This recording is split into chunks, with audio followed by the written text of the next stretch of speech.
Penguin Audio presents Dollbaby by Laura Lane Mcneal. Read for you by January LaVoy.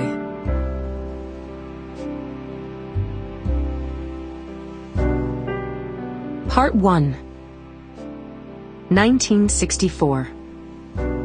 Chapter 1. There are times you wish you could change things, take things back, pretend they never existed. This was one of those times, Ibby Bell was thinking as she stared bug-eyed out the car window. Amid the double-galleried homes and brightly painted cottages on Britannia Street, there was one house that didn't belong. "Ibby?" Her mother turned down the radio and began drumming her fingers on the steering wheel. Ibby ignored her, letting her mother's words mingle with the buzz of the air conditioning and the drone of the idling car engine as she craned her neck, trying to get a better look at the house that was stubbornly obscured by the sprawling branches of a giant oak tree and the glare of the mid-morning sun. She cupped her hands over her eyes and glanced up to find a weather vane shaped like a racehorse, jutting high above the tallest branches of the tree.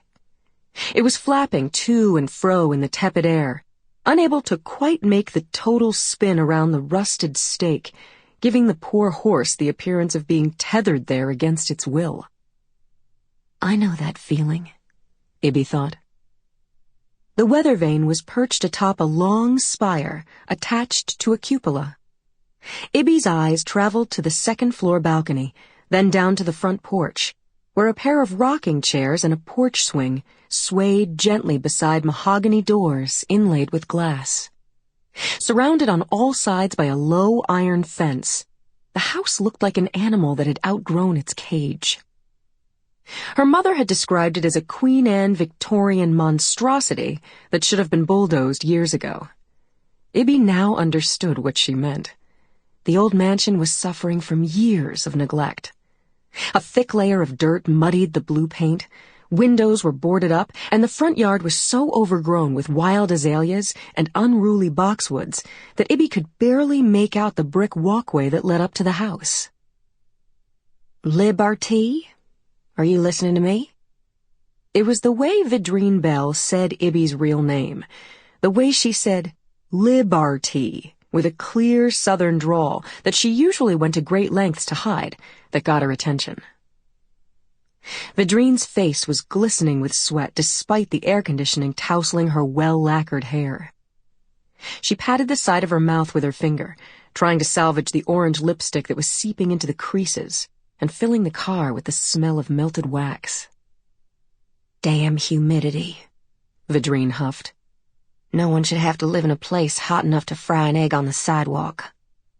The heat, her mother claimed, was one of the reasons she and Ibby's father had moved away from New Orleans just after they married.